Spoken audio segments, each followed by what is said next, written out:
കൊച്ചിയിൽ നടി ആക്രമിക്കപ്പെട്ട കേസിൽ വിചാരണ കോടതിയുടെ വിധി അപ്പീലിലൂടെ വലിയൊരു വഴിത്തിരിവിലേക്ക് എത്തിയിരിക്കുകയാണ്.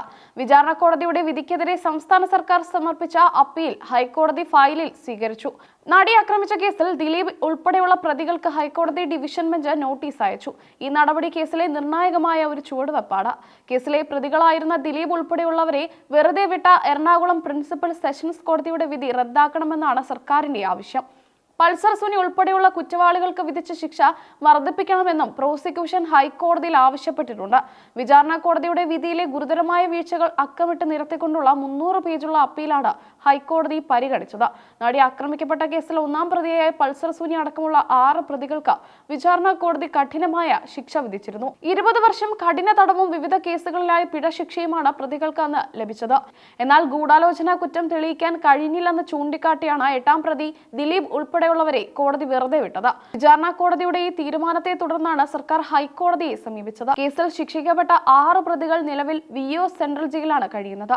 ഇവർക്ക് വിയ്യൂർ ജയിൽ സൂപ്രണ്ട് മുഖേന ഹൈക്കോടതി നോട്ടീസ് അയച്ചിരിക്കുകയാണ്.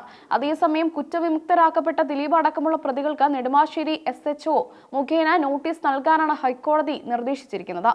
ഇതിനിടെ വിചാരണ കോടതിയുടെ ശിക്ഷാവിധി മരവിപ്പിക്കണമെന്നും തങ്ങൾക്ക് ജാമ്യം നൽകണമെന്നും ആവശ്യപ്പെട്ട് 5ഉം 6ഉം പ്രതികൾ ഹൈക്കോടതിയിൽ അപ്പീൽ നൽകിയിട്ടുണ്ട്. ലൈംഗിക കുറ്റകൃത്യത്തിന് കൊട്ടേഷൻ നൽകിയതിന് രാജ്യത്ത് ആദ്യമായി രജിസ്റ്റർ ചെയ്ത കേസെന്ന പ്രത്യേകതയും ഇതിനുണ്ട്. 2017 ഫെബ്രുവരി 17 രാത്രിയായിരുന്നു നടി ആക്രമിക്കപ്പെട്ട ആ നിർഭാഗ്യകരമായ സംഭവം അരങ്ങേറിയത്. വിചാരണ കോടതിയുടെ വിധി അതിരൂക്ഷമായ ഭാഷയിലാണ് പ്രോസിക്യൂഷൻ അപ്പീലിൽ വിമർശിച്ചിരിക്കുന്നത്. ഈ വിധി ക്രിമിനൽ നടപടികളുടെയും സ്വാഭാവിക നീതിയുടെയും നഗ്നമായ ലംഘനമാണെന്ന് പ്രോസിക്യൂഷൻ വാദിക്കുന്നു. പ്രതികൾക്ക് നൽകുന്ന ശിക്ഷ സമൂഹത്തിന് കൃത്യമായ ഒരു സന്ദേശം നൽകുന്നതാകണമെന്ന് പ്രോസിക്യൂഷൻ കോടതിയെ ബോധിപ്പിച്ചു. ദിലീപ് ഉൾപ്പെടെയുള്ള പ്രതികളെ വെറുതെ വിട്ട വിചാരണ കോടതിയുടെ തീരുമാനം നിയമവിരുദ്ധമാണെന്ന് ഹൈക്കോടതിയിൽ സമർപ്പിച്ച അപ്പീലിൽ ചൂണ്ടിക്കാട്ടുന്നു. ഇനിയുള്ള നിയമ നടപടികൾ ഹൈക്കോടതിയിൽ നിന്നും എങ്ങനെ ഉണ്ടാകുമെന്നത് ഏറെ ആകാംക്ഷയോടെയാണ് കേരളം ഉറ്റുനോക്കുന്നത്.